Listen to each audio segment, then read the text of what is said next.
আমার সকল বন্ধুদের জানাই মহাশিবরাত্রির অনেক অনেক শুভেচ্ছা। আশা করি আমার সকল বন্ধুরা ভালো আছো আর আমিও খুব ভালো আছি।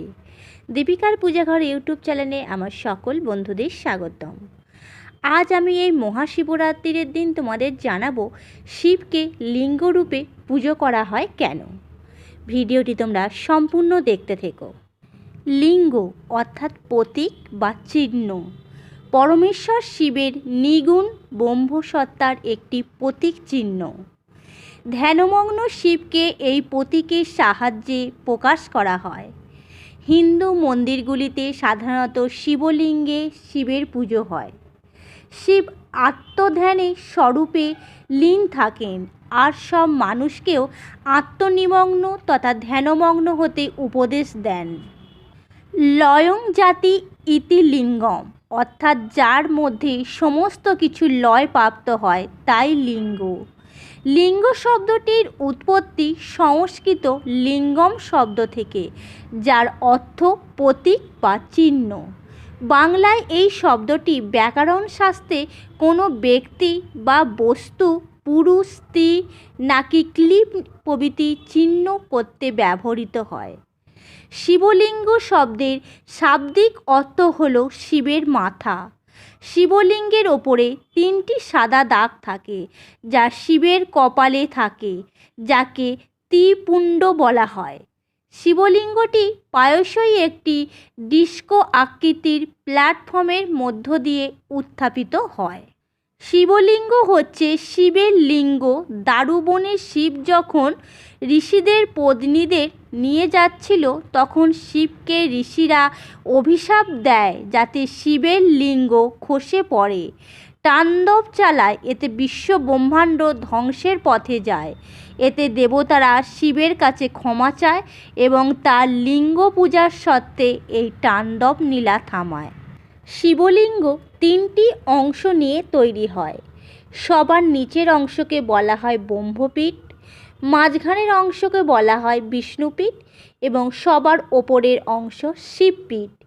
একটি সাধারণ তথ্য অনুযায়ী বলা হয় শিবলিঙ্গ হল শিবের আদি অন্তহীন সত্তার প্রতীক। অথর্ববেদের লিঙ্গ পুজো নিয়ে বলা হয়েছে।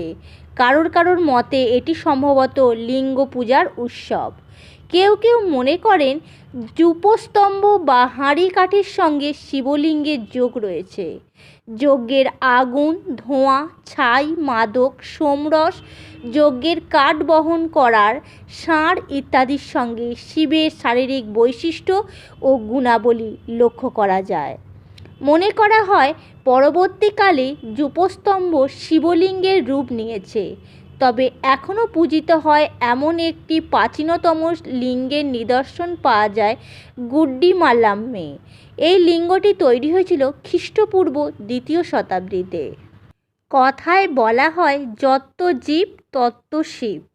শিব অভয়শীল, সর্বদা কৃপাশালী এবং সদা রক্ষাকারী। তিনি অল্পেই তুষ্ট হন, ভক্তের মনোবাঞ্ছা পূরণ করেন।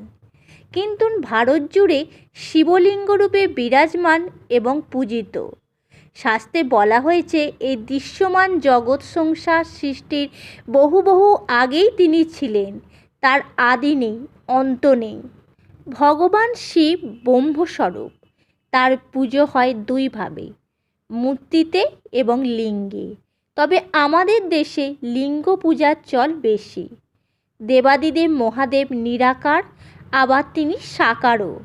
নিরাকার ক্ষেত্রে তার পুজো হয় লিঙ্গে আর সাকার রূপে তার পূজা হয় মূর্তিতে। ধ্যানমগ্ন শিবের প্রতীক এই শিবলিঙ্গ। মহাদেব আত্মধ্যানের স্বরূপে লীন থাকেন, মানুষকেও উপদেশ দেন আত্মনিমগ্নতার। বন্ধুরা, এই ছিল আজকের আমার ছোট্ট ভিডিও। আশা করি ভিডিওটি তোমাদের ভালো লেগেছে। যদি ভালো লেগে থাকে তাহলে ছোট্ট করে একটি লাইক করে দিও, তোমার প্রিয়জন বন্ধু বান্ধবদের সাথেও শেয়ার করে দিও। Thank you for watching. Radhe Radhe. জয় শ্রীকৃষ্ণ। হর হর মহাদেব। জয় শিব শম্ভু।